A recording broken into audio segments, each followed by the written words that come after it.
Well, a lot of people are asking me, Mike, did you move to Florida? And the short answer is yes. I sold everything in Pennsylvania and I moved to Florida. But it wasn't just like a fast decision. This has been going on for years. This is a picture of my mother holding me at Cape Canaveral, which is Cape Kennedy, around 1956 or 57. Because my father came down here and he got a job at Cape Canaveral laying blocks. And then they moved over to Tampa, which was on the west coast, and we stayed there for a while. So the short story after that was my grandmother got sick and we had to move back to Pennsylvania. That was about 1958, 59, and my dad stayed there ever since. So a lot of people want to know how this all developed, me moving to Florida. I've been planning it for years and years and years. Well, after I got out of the Navy, I joined the Navy in the early 70s, and Vietnam was still going on, but I got sent to the Middle East, and then we were down around Africa on the Indian Ocean and up into the Persian Gulf. And I love the tropics. I mean, I just always wanted to live in warm weather. And I was a big scuba diver, and even when I was in the Navy, one of my jobs was if the missiles were shoot down or the drones, I would be the guy to go in the water and hook them up if they couldn't do it. I never had to do it, but here's a picture of me back in those days. After the Navy, I got into scuba diving pretty big. I did the whole Caribbean, the Bahamas, the Virgin Islands, out to California. I did the kelp forest, the Caymans, all down around the Caribbean and all through the Florida Keys. Here's a picture of one of the videos I was doing, but they didn't come out till later years because we didn't have cameras in those days, underwater cameras. They were too expensive. And then that went on for years, and the reason I never moved was I was involved in music, and I was playing the ski resorts in the winter, and I'd be playing the resorts in the summer. And then I got that little deal in Nashville, and I toured over in Europe. And that one time I went with the band, I did the Great Wall of China and things like that. And then about 1996, 7, after the thing, I came down to Sarasota with some friends. And I was asking a guy there, I said, I'm looking at all these sailboats. I always wanted to own a sailboat. I said, what do they cost, $20,000? He says, what? He says, you wait around long enough in Florida, he says, they'll give you one just to get rid of it. And the year after that, I drove down. I figured, well, I'm going to drive down to Florida. I was done with, the music. I was going to take a break. I loaded the truck up with the scuba tanks, and I went down right into Key West, as far south as I could go in Key West. And I said, is there any jobs here? He said, yeah, go down to school. They'll hire you tomorrow if you're a mason. Well, they hired me, and I spent a couple weeks there. And I was laying bricks on Mallory Square. And as fate would have it, my mother got sick. So I had to load the truck up and go home. But one of the things I noticed is when I was there, I'd go over to Margaritaville or Sloppy Joe's, and they were going to hire me as a bartender, but I'd come back after December. And they would hire me. And I was sitting in the bar, was talking to this guy, and he said, yeah, he says, you can make it down here, man. You can make it. He says, I lived in the Bahamas and Bermuda and the Virgin Islands, and he's telling me all these tropical places. And he said, you can make it. And it hit me like an arrow. The only thing those people were doing down there was just making it. And I said, well, I'm not going to do that. I'm going to go home, going to work all summer like a nut, get ready, come down, and then if I don't want to work, I don't have to work. So that's the way I played it. And then the very next time I came down, I was diving this out of Long Key, Alligator Reef, and I was diving these wrecks, and I pulled into this KOA campground, and this guy was making pancakes in the morning. He said, where are you from? I says, oh, Pennsylvania. He says, what are you doing down here? I said, well, I come down scuba diving, but I'm thinking of buying a sailboat. He says, I got one out back if you want it, $400. So I bought the sailboat, and I stayed there the whole season learning how to sail it and all the things that go along with sailing, where you get engines, where you get sails, all the stuff that goes on. And this is a picture of my first sailboat.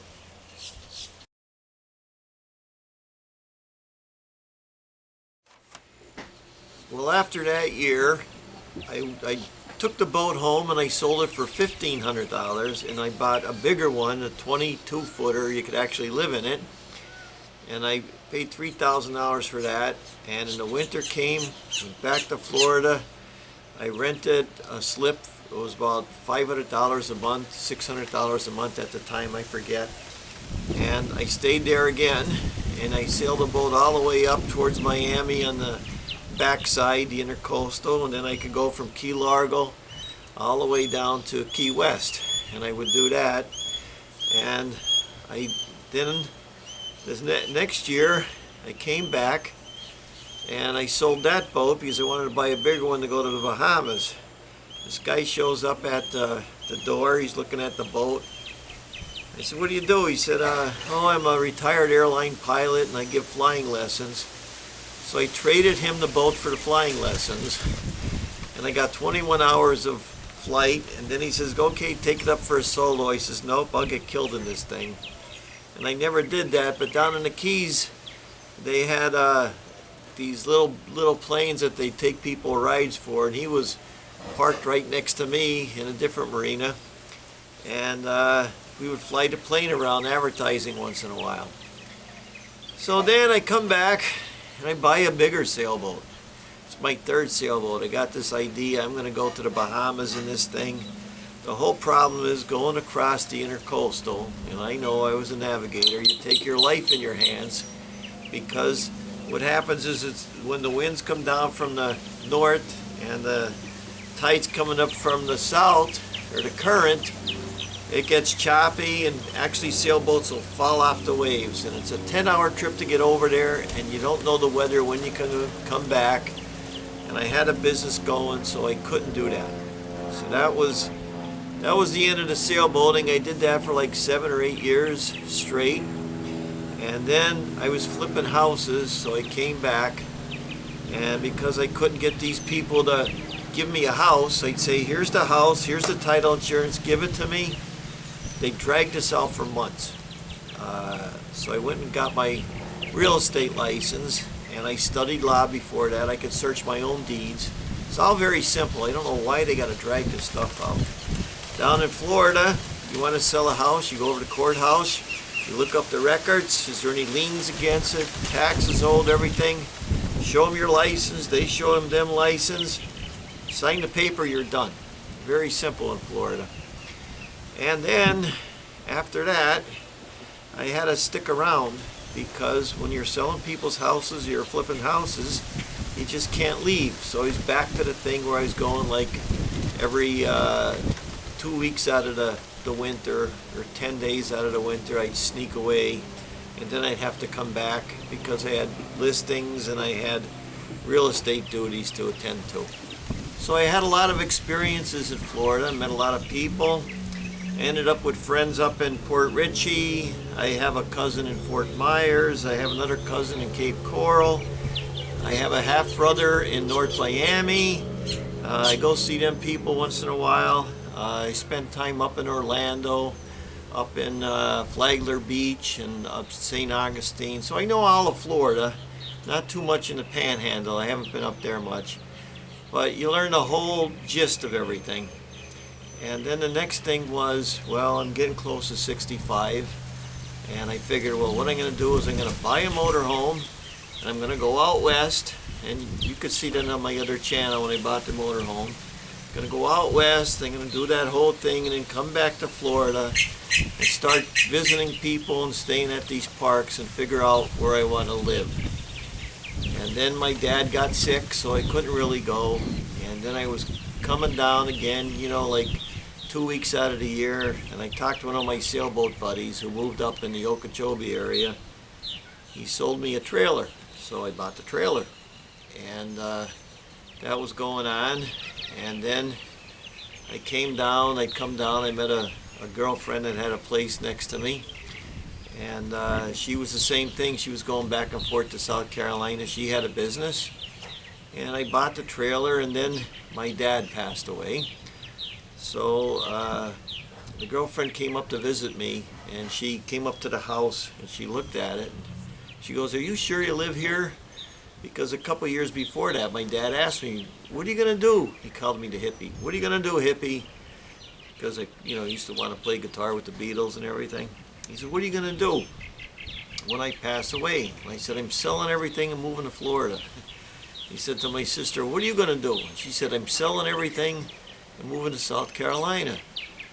So a day or two later, he told me, "Oh, that's a good idea." So I start getting rid of everything right then and there. Getting rid of everything in the house, and that's a hard thing to do, to get rid of everything. And I had this vision that I could bring him down. I was going to buy a golf cart for him if he wanted to run around one of the parks, whatever I bought.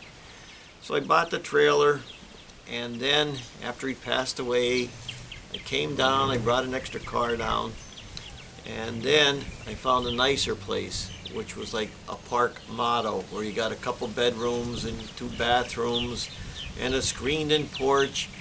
And so sold the trailer back to the guy. He wanted it back, and I said, okay, sold it back, same price, boom, boom, boom. And I bought another place, and then, so I had to go home, sell everything, and then come back down, and now I'm down here for good. But when I get up in the morning, I come out, 90% of the time it's nice weather, and I come out on the porch and I sit there, and let me show you the view. So I get up in the morning, and I walk outside, and this is the scenery I get when I look out here. And I got my bananas trees and my papaya trees and my palm trees and other odds and ends out there, and that is the girlfriend's cat. And that's it. So I'm going to talk about moving to Florida and how you find a place if you were going to do it. I was in the sailboat community, and everybody who moved around, I knew everybody and where they were, and they'd invite me. It's a pretty good community. I went down the Intercoastal twice with people. I did have a chance to go on some trips with people to the Bahamas, but I could never do it because of the business. Well, anyway, if you go from Florida all the way up to Vero Beach and beyond, you're going to find 3 lanes of traffic everywhere you go on the East Coast. And if you go all the way from Naples, all the way up Fort Myers to Port Richey up there, it's 3 lanes of traffic continually. Everybody on the coast seems to be moving towards the center. I'm around the Lake Okeechobee area, and when I came here, I had a sailboat friend. That's how I found the place, and we went looking everywhere. We went looking, and there's thousands and thousands of RV parks down here. Some you own the property, some you don't. I looked at a lot of condos with the golf courses, and the HOA fees could be ridiculous. Some of them are paying $1,000 and more a month. If you own a home and it's an expensive home, you try to get fire insurance and hurricane insurance, it's almost impossible. A lot of people don't have it. If you have a park model, like I got, if the thing blows away, you just get another one. My friend over in Fort Myers, my cousin I should say, he went through the hurricane and blew all the shingles off the roof, parts of the plywood came up. All of a sudden, the whole thing got washed down in there, all the sheetrock was bad, and they come in, they rip all the sheetrock out, and he says, well, when are you going to put it back? He goes, oh, we don't do that, we just rip it out. And then he got the roof put on, and then the insurance company went out of business. So he had to take a lot of money of his own, even though he had insurance, to fix the property. And I looked at that and I was saying, well, that's not a smart way to live. I own my own property. It's in an HOA, and the fees are only $150 a month. That includes my sewer, my water, my garbage, and all the grass cutting. The only thing I pay for is my electricity and my taxes, which are minimal because I'm a resident in Florida now. That's another thing. I took another college course in law. I figure I'll take the bar exam when I'm about 85 years old. Let's see if that happens.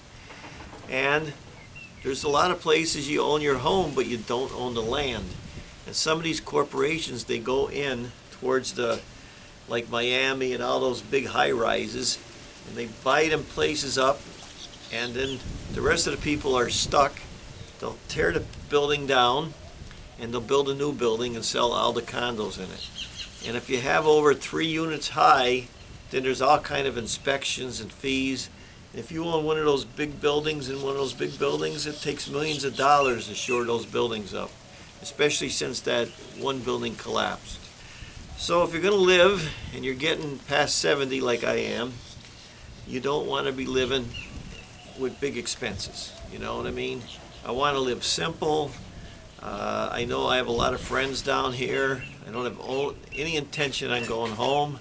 I had to run up there for a friend's funeral, and so that's it. That's mostly it. If I was going to come down here and do it again, you got to do your homework. Like I said, we went around and we looked at all kind of buildings. Here's a house we looked at that I think is really a neat house, and it's built very simple. And I was talking to the lady next door, and she said, telling me all the expenses that they incur while they're down here. And I said, well, we're just like in an RV park. She goes, you're better off. And as you stay down here longer and you see how everybody's living, you get to think that way. One of the things that's pretty expensive down here is car insurance. Everything else is like not expensive. They don't have any like state income tax. You pay 7% on everything. That takes care of most of the stuff.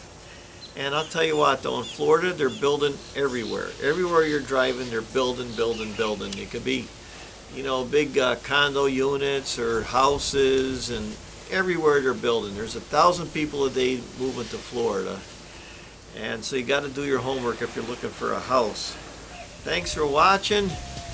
I hope you got some enjoyment out of this video and some ideas. I have a lot of different videos and a lot of different ways I lived in life, and this is one of them. Thanks for watching. I'm Mike Haduck. I'll see you next video. I've been pouring concrete for 70 years. You hippies don't know what the hell you're doing here. That's better.